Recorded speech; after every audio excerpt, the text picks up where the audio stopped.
حضرت محمد صلی اللہ علیہ وآلہ وسلم نے ارشاد فرمایا، جس بندے پر ظلم ہوگا وہ صبر کرے گا تو اس کی وجہ سے اللہ ضرور اس کی عزت بڑھا دے گا۔ جو شخص جتنا دور سے مسجد آتا ہے اتنا ہی زیادہ ثواب کا بھی حقدار ہوتا ہے۔ رسول اللہ صلی اللہ علیہ وآلہ وسلم نے ارشاد فرمایا، اللہ تعالیٰ ظالم کو چند روز دنیا میں مہلت دیتا رہتا ہے لیکن جب پکڑتا ہے تو پھر کبھی نہیں چھوڑتا۔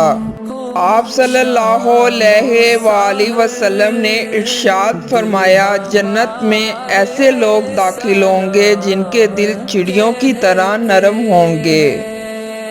ہر چیز تقدیر سے ہے، یہاں تک کہ عاجز ہونا اور ہوشیار ہونا بھی تقدیر میں ہے۔ اپنے سے کم لوگوں کی طرف نگاہ رکھو اور اپنے سے اونچے لوگوں کو مت دیکھو، ایسا کرنے سے تم اللہ کی نعمتوں کی ناقدری اور ناشکری کرنے سے بچے رہو گے۔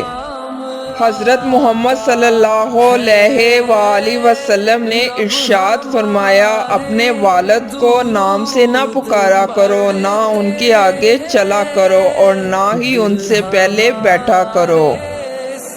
دنیا آخرت کی کھیتی ہے، جو بوگے وہی کاٹو گے۔ عورت کی سب سے بہترین مسجد ان کے گھر کا آخری کمرہ ہوتا ہے۔ جب اللہ کسی گھرانے کے ساتھ بھلائی کا ارادہ کرتا ہے تو ان میں نرمی داخل کر دیتا ہے۔ جو آدمی پہلے سلام کرتا ہے وہ غرور سے پاک ہوتا ہے۔ ہمیشہ پاک و صاف رہا کرو، رزق میں برکت ہوگی۔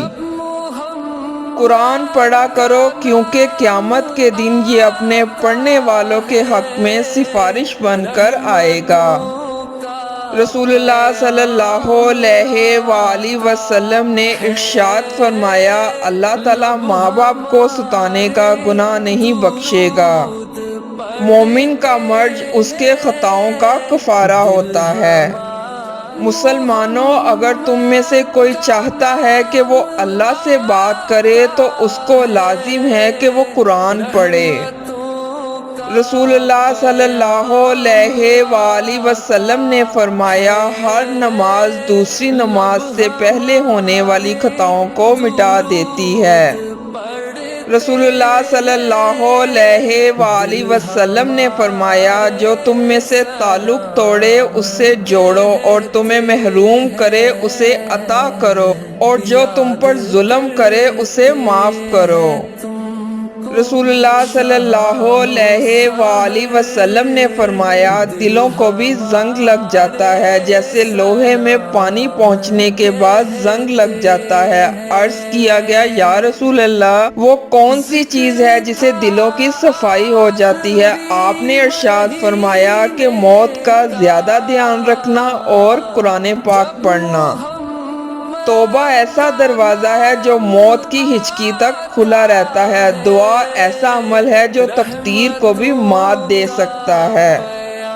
رسول اللہ صلی اللہ علیہ وآلہ وسلم نے ارشاد فرمایا، مسلمان جب بھی کسی تکلیف، پریشانی یا بیماری میں مبتلا ہوتا ہے تو یہاں تک کہ اگر کانٹا بھی چبھ جائے تو اللہ تعالیٰ اسے اس کے گناہوں کا کفارہ بنا دیتا ہے۔ رسول اللہ صلی اللہ علیہ وآلہ وسلم نے ارشاد فرمایا، اگر تم اپنے گناہ کو اتنا کر لو کہ تمہارا گناہ آسمان تک پہنچ جائے مگر اس کے بعد تم توبہ کر لیتے ہو تو اللہ تعالیٰ تمہاری توبہ قبول کر لے گا۔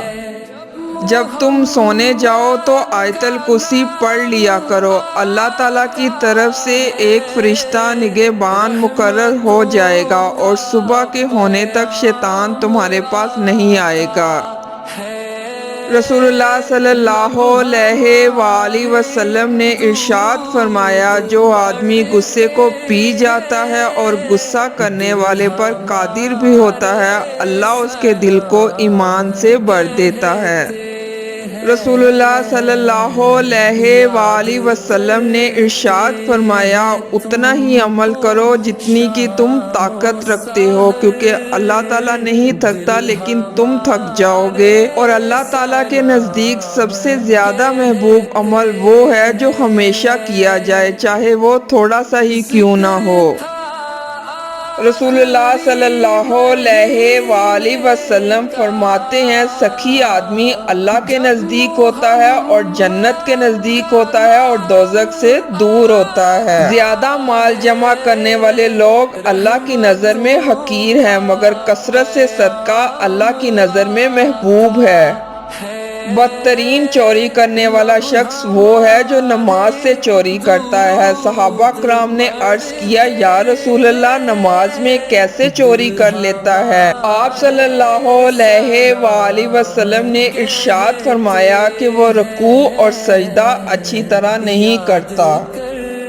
کسی غریب کو دینے پر صرف صدقے کا ثواب ملتا ہے، لیکن غریب رشتہ دار کو دینے پر 2 گنا ثواب ملتا ہے، ایک صدقے کا اور دوسرا صلہ رحمی کا۔ جو اپنے بھائی کو پوشیدہ طور پر مدد کرے، اللہ تعالیٰ دنیا و آخرت میں اس کی مدد فرمائے گا۔ سجدہ کرتے ہوئے بندہ اپنے رب سے سب سے زیادہ قریب ہوتا ہے، اس لیے سجدہ کرتے وقت کثرت سے دعا کیا کرو۔ جس مسلمان کی اچھائی پر 4 شخص گواہی دے دیں، اللہ اسے جنت میں داخل کرے گا۔ ایک شخص نے نبی کریم صلی اللہ علیہ وآلہ وسلم سے پوچھا کہ میری ماں کا انتقال ہو گیا ہے اور میرا خیال ہے کہ اگر انہیں بات کرنے کا موقع ملتا تو وہ کچھ نہ کچھ خیرات کرتی، اگر میں ان کی طرف سے خیرات کر دوں تو کیا انہیں ثواب ملے گا؟ آپ نے فرمایا کہ بالکل ملے گا۔ رسول اللہ صلی اللہ علیہ وآلہ وسلم نے ارشاد فرمایا، اللہ تعالیٰ تمہارے لیے 3 باتیں پسند نہیں کرتا، بلا وجہ کی گپ شپ، لوگوں سے بہت مانگنا اور فضول خرچی کرنا۔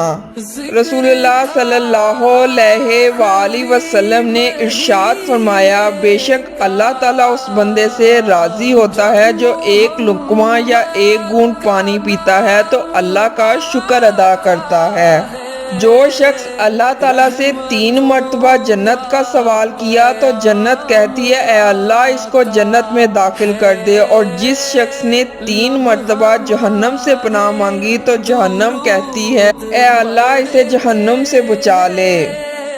جب تم بیمار کے پاس جاؤ تو اس سے اپنے لیے دعا کی طلب کرو، بیمار کی دعا ایسے ہے جیسے ملائکہ کی دعا۔ خیرات کو مت روکو ورنہ تمہارا رزق بھی روک دیا جائے گا۔ جب اللہ تعالیٰ کسی بندے سے دوستی کرنا چاہتا ہے تو اس کے زبان پر اپنا ذکر اور اس کے دل میں اپنے فکر کے دروازے کھول دیتا ہے۔ اللہ تعالیٰ فرماتے ہیں، میرے ذکر کے لیے وقت نکالو، میں تمہارے کاموں میں برکت عطا کر دوں گا، ورنہ دنیا کے کاموں کی کثرت تم پر اس قدر مسلط کر دوں گا کہ تمہیں فرصت ہی نہیں ہو سکے گی اور سکون سے محروم ہو جاؤ گے۔ رسول اللہ صلی اللہ علیہ وآلہ وسلم نے ارشاد فرمایا، جس نے وضو کرنے سے پہلے کلمہ پڑھ لیا، اللہ تعالیٰ وضو کے ہر قطرے پر ایک فرشتہ کھڑا کر دے گا۔ رسول اللہ صلی اللہ علیہ وآلہ وسلم نے ارشاد فرمایا، سب سے پہلے جو چیز انسان کے ترازو اعمال میں رکھی جائے گی وہ انسان کا وہ خرچ ہوگا جو اس نے اپنے گھر والوں پر کیا ہوگا۔ رسول اللہ صلی اللہ علیہ وآلہ وسلم سے پوچھا گیا، سب سے افضل انسان کون ہے؟ آپ نے فرمایا کہ ہر وہ شخص جو دل کا صاف اور زبان کا سچا ہو افضل انسان ہوتا ہے۔ رسول اللہ صلی اللہ علیہ وآلہ وسلم نے ارشاد فرمایا، بندے کو اللہ کے ذکر سے بڑھ کر عذاب سے بچانے والی کوئی چیز نہیں ہے۔ اگر جھک جانے یعنی عاجزی اختیار کرنے سے تمہاری عزت گھٹ جائے تو قیامت کے دن مجھ سے لے لینا۔ یا اللہ مجھے اس دن رسوا نہ کرنا جس دن لوگوں کو دوبارہ زندہ کیا جائے گا۔ اس ویڈیو کو لائک، سبسکرائب اور زیادہ سے زیادہ شیئر کریں اور کمنٹ بھی لازمی کریں اور میرے چینل کو زیادہ سے زیادہ سپورٹ کریں تاکہ اس طرح کی اسلامک ویڈیوز دیکھ سکیں۔ جزاک اللہ۔